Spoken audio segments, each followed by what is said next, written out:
एक सेकंड विजेंद्र जी, देखिए शर्म करो।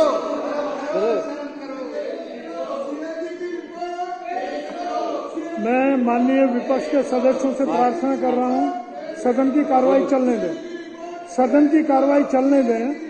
बहुत महत्वपूर्ण विषय है। 10,000 मार्शलों की नौकरियां चली गई हैं। 10,000 मार्शलों की नौकरियां चली गई हैं। दिल्ली के 10,000 मार्शल घर पर बैठा दिए गए। अरे आप लोग क्यों डर रहे हो मार्शल चर्चा करने से? बताइए, मार्शल पे चर्चा करने से, उनके रोजगार चर्चा करने से आप लोग क्यों डर रहे हो? क्यों घबरा रहे हो आप लोग? कर रहा हूं। क्यों नौटंकी कर रहे हो? यहाँ पे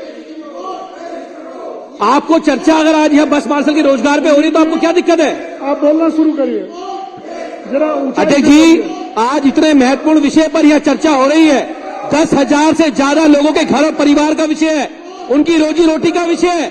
आज उनकी रोजी रोटी छीन ली गई है भारतीय जनता पार्टी के द्वारा, उपराज्यपाल महोदय के द्वारा उनकी रोजी रोटी को छीना गया और उनको घर से बेघर करने का काम किया गया, उनकी नौकरी छीनने का काम किया गया। अरविंद केजरीवाल जी के नेतृत्व में अध्यक्ष जी दिल्ली की सरकार ने 10,000 से ज्यादा बस मार्शलों को नौकरी देने का काम किया, उनको रोजगार देने का काम किया। मैं दोबारा प्रार्थना कर रहा हूं विजेंद्र जी, करवट प्रार्थना कर रहा हूं, सदन की कार्रवाई चलने दीजिए। उन बस मार्शलों को रोजगार देने का काम दिल्ली के मुख्यमंत्री अरविंद केजरीवाल जी करने का काम किया, और आज जब उनको नौकरी से निकाल दिया गया और दिल्ली की सरकार चाहती है कि उनको रोजगार मिले, उन पर चर्चा हो, तो भारतीय जनता पार्टी के लोग नौटंकी कर रहे हैं, ड्रामा कर रहे हैं खड़े होके। ये बीजेपी के लोग, ये गरीब लोगों के विरोधी लोग हैं, ये बस मार्शलों के विरोध करने वाले लोग हैं। बोलिए, आप बोलिए ना। तो अध्यक्ष जी, ये आज इन बस मार्शलों का मुद्दा है। लगातार 2015 के बाद से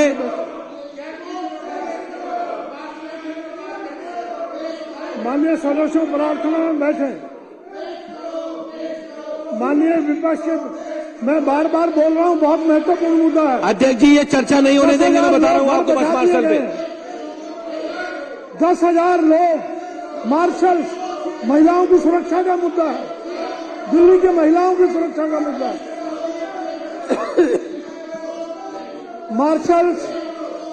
मार्शल्स वाजपेयी जी को बाहर करें, बाहर करिए।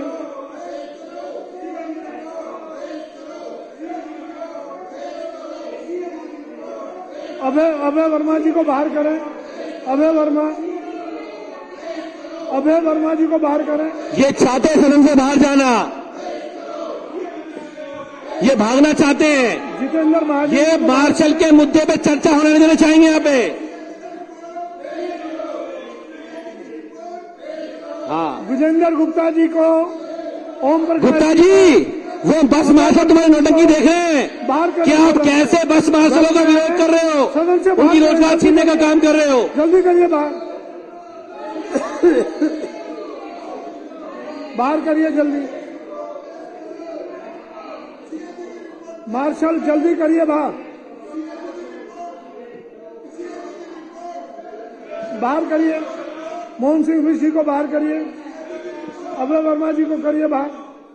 भाई बाहर क्यों नहीं कर रहे हैं? जल्दी करिए बाहर। बिल्कुल कोई रियायत नहीं है।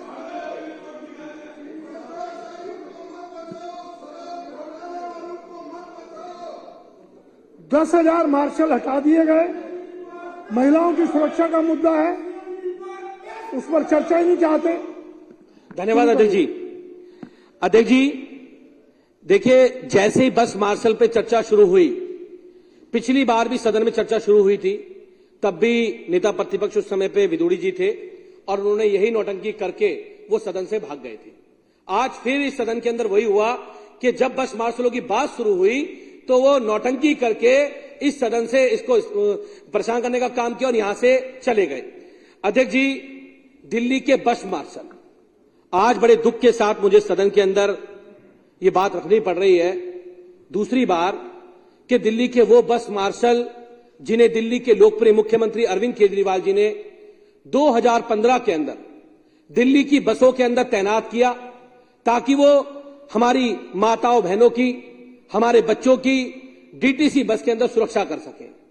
और मुझे ये बात बड़ी जिम्मेदारी से कहते हुए खुशी भी हो रही है कि उन बस मार्शलों ने अपनी उस जिम्मेदारी को बखूबी निभाया और दिल्ली की बसों के अंदर हमारी माताओं बहनों की सुरक्षा की। और लगातार अरविंद केजरीवाल जी जब 10,000 बस मार्शलों को नियुक्त किया था, उसके बाद से लेकर 2023 तक, मतलब लगभग 8 साल तक वो दिल्ली की बसों के अंदर अपनी सर्विसेज दे रहे थे। वो दिल्ली में जब कोरोना काल आया देश भर के अंदर, तो दिल्ली के लोगों की सेवा कर रहे थे, दिल्ली के लोगों की मदद कर रहे थे। वो दिल्ली के लोगों को बढ़ चढ़ के उनका साथ देने का काम कर रहे थे। जब बाप बेटे को नहीं देख रहा था, बेटा बाप को नहीं देख रहा था, उस समय पर उन्होंने दिल्ली के लोगों की मदद की और अपनी जान को हथेली पे रख के कोविड काल के अंदर उन बस के मार्शलों ने दिल्ली के लोगों की सेवा करने का काम किया। लेकिन अध्यक्ष जी, दिल्ली के उपराज्यपाल महोदय ने 2023 में उनकी सैलरी रोकने का काम शुरू किया। जब सैलरी रोकने का काम शुरू किया अध्यक्ष जी, तो उसके बाद 6 महीने तक उन लोगों को सैलरी नहीं मिली और उसके बाद एक ऑर्डर निकाल दिया गया आनंद फानन में कि उन सब लोगों को नौकरी से हटाया जाता है। और उसका रीजन क्या दिया गया? एलजी साहब ने कहा कि आप जो डीटीसी की बस है उनके अंदर पैनिक बटन और सीसीटीवी कैमरे लग चुके हैं, इसलिए बस मार्शल की आवश्यकता नहीं है।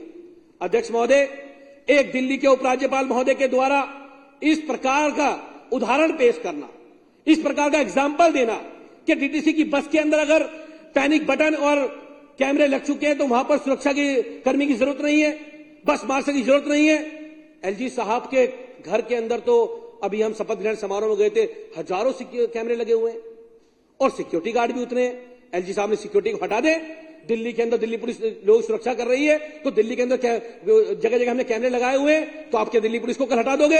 अध्यक्ष महोदय, एक पूरी प्लानिंग के तहत उन 10,000 बस मार्शलों को हटाने का काम किया गया और उसके साथ साथ जो उनको झूठ परोसने का काम भारतीय जनता पार्टी के लोगों ने और एलजी महोदय ने करने का काम किया। अध्यक्ष महोदय, इसी सदन के अंदर मुझे याद है कि इस सदन के अंदर अध्यक्ष जी, हम लोगों ने 29 फरवरी को एक संकल्प पास किया और उस संकल्प के अंदर हमने पूरी डिटेल से यह बताया कि ये बस मार्शल 2015 से दिल्ली की जनता की सेवा कर रहे हैं, दिल्ली की बसों में सुरक्षा करने का काम कर रहे हैं। लेकिन अध्यक्ष जी, हमने जो प्रस्ताव पास किया, वो प्रस्ताव पास होने के बाद पहले तो बीजेपी के लोग उन मार्शलों को गुमराह करते रहे।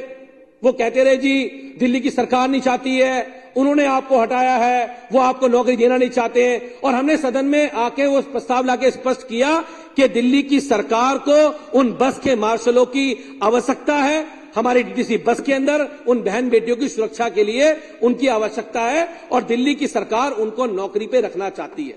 लेकिन अध्यक्ष जी, उसके बाद जब ये प्रस्ताव पास हुआ, प्रस्ताव सदन के, ये जो सदन है ये दिल्ली के 2 करोड़ लोगों को रिप्रेजेंट करने का काम करता है, उनका प्रतिनिधित्व करने का काम करता है। इस सदन से पास किया गया प्रस्ताव जब दिल्ली के उपराज्यपाल महोदय के पास पहुंचा तो भाजपा के नेताओं ने झूठ बोलने का काम शुरू किया कि सदन में ऐसा कोई प्रस्ताव नहीं पास हुआ। हमारे पास सिविल डिफेंस वॉलंटियर की जो उनके लोग हैं वो सारे लोग आए, उन्होंने हमसे आगे कहा कि आपने जो प्रस्ताव पास किया है सदन में वो उपराज्यपाल महोदय के पास नहीं पहुंचा। हमने कहा ये तो सदन की व्यवस्था है, जो भी सदन में प्रस्ताव पास होगा वो उपराज्यपाल महोदय के पास जाएगा। आप देखिए किस तरह की छोटी छोटी बातें उपराज्यपाल कार्यालय से और भाजपा के लोगों ने करने का काम किया। उन्होंने कहा हमें प्रस्ताव प्राप्त नहीं हुआ, उसकी कॉपी लाके दो। हमने सिविल डिफेंस वॉलंटियर और मार्शलों को उस प्रस्ताव की कॉपी मुहैया कराने का काम किया। अध्यक्ष जी, वो जाके फिर उनसे मिले, उन्होंने कहा जी अब तो कॉपी आपके पास आ गई, अब क्या करोगे? उन्होंने कहा जी कॉपी तो आ गई, लेकिन वो लोग चाहते नहीं है आप नौकरी पे लगो, उनके मिनिस्टर से किसे कहलवाओ, वो प्रस्ताव तो हमें आ गया लेकिन उनसे पीसी कह के कहलवाओ। हम लोगों ने, मैं और संजीव भाई यहां बैठे, हम लोगों ने विधानसभा की तरफ से इस प्रस्ताव की तरफ से एक पीसी की प्रेस कॉन्फ्रेंस करी और उसके अंदर हमने कहा कि हमने दिल्ली विधानसभा से प्रस्ताव पास किया है और हमारे सिविल डिफेंस के वॉलंटियरों को, बस के मार्शलों को उनका रोजगार वापस होना चाहिए। आज उनके घर चलने के भी लाले पड़े हुए हैं, वो अपने बच्चों की फीस नहीं भर पा रहे हैं। और मुझे भी ये भी जानकारी मिली कि कुछ लोगों ने तो आत्महत्या तक कर ली अपनी अध्यक्ष जी। और हमने उसके बाद वो पीसी के माध्यम से बात रखी। उसके 2 दिन बाद अध्यक्ष जी हमने कहा, हमने वो पीसी की और उसके बाद फिर दोबारा वो बीजेपी के लोगों के पास गए। अब उन्होंने फिर क्या कहा अध्यक्ष जी, कहते हैं डायरी नंबर लाके दो, डायरी नंबर। अध्यक्ष जी इतना झूठ, इतना बेवकूफ हमारे बस के मार्शलों को इन लोगों ने बनाने का काम किया। एलजी साहब पूरी दिल्ली में जगह जगह घूमते हैं, रोज की रोज ट्वीट करते रहते हैं। मैं तो एलजी साहब से कहना चाहता हूं, अभी भी बीच में एक हुआ था, फिर बस मार्शल गए, उन्होंने कहा जी कि बीजेपी की तरफ से और आम आदमी पार्टी की तरफ से और दिल्ली विधानसभा की तरफ से आमने सामने लोग आए और चल के एलजी साहब के पास चले। अध्यक्ष जी मैं सदन में बताना चाहता हूं, उस दिन एलजी हाउस के बाहर 45 डिग्री टेम्परेचर के अंदर हमारे वो माताएं बहनें बस मार्शल बैठे हुए थे और उनके साथ हमारे 10 से ज्यादा विधायक वहां मौजूद थे, इस कारण से कि हमें उम्मीद थी कि बीजेपी के सांसद, बीजेपी के लोग वहां पे आएंगे और आने के बाद वो एलजी हाउस में हमारे साथ चलेंगे और हमारे बस मार्शल भाई बहनों को रोजगार मिलने का काम होगा। उधर से टेलीफोन आता है कि विधायक तो आ गए, मंत्री जी नहीं आए। जब मंत्री जी आएंगे तब बीजेपी के लोग आएंगे, तब बिदुड़ी जी आएंगे, तब गुप्ता जी आएंगे। ये सूचना उनको मिली। उन्होंने हमसे कहा, कुलदीप जी आप लोग तो आ गए, वो लोग कह रहे हैं तब आएंगे जब मंत्री जी आ जाएंगे। अध्यक्ष जी मैं सदन को बताना चाहता हूं, उसी रोड पे 45 डिग्री टेम्परेचर में एलजी हाउस के बाहर सौरभ भारद्वाज जी, मंत्री जी वहां पर पहुंच जाते हैं और 1 घंटा वहां रुकते हैं, लेकिन 1 घंटे तक भाजपा का कोई नेता वहां पर नहीं आता है, क्योंकि अध्यक्ष जी की नीयत साफ है। वो इन लोगों को रोजगार देना नहीं चाहते हैं। वो चाहते नहीं कि इन लोगों को रोजगार मिले, इनकी नौकरी वापस हो। केवल झूठा प्रोपगंडा, झूठ बोलते जा रहे हैं। माननीय मुख्यमंत्री जी ने भी यहां पर उनकी व्यथा को रखने का काम किया था, अरविंद केजरीवाल जी ने भी यहां उनकी व्यथा को रखने का काम किया था इस सदन के अंदर, मुझे याद है।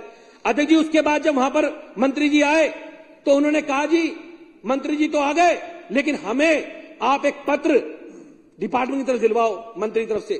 तो अध्यक्ष जी मैं बताना चाहता हूं सदन को कि हमारे जो रेवेन्यू मिनिस्टर हैं आतिशी जी, उन्होंने अपना एक लेटर दिल्ली के उपराज्यपाल महोदय को उसी दिन भेजने का काम किया और उस लेटर के अंदर उन्होंने बताया कि हम इन बस मार्शलों को दोबारा से रोजगार देना चाहते हैं। और उन्होंने अध्यक्ष जी उन्होंने कहा बड़े उससे, उन्होंने बताया कि as the elected government in the Delhi, we are ready to extend all possible help and support required to restore bus marshal.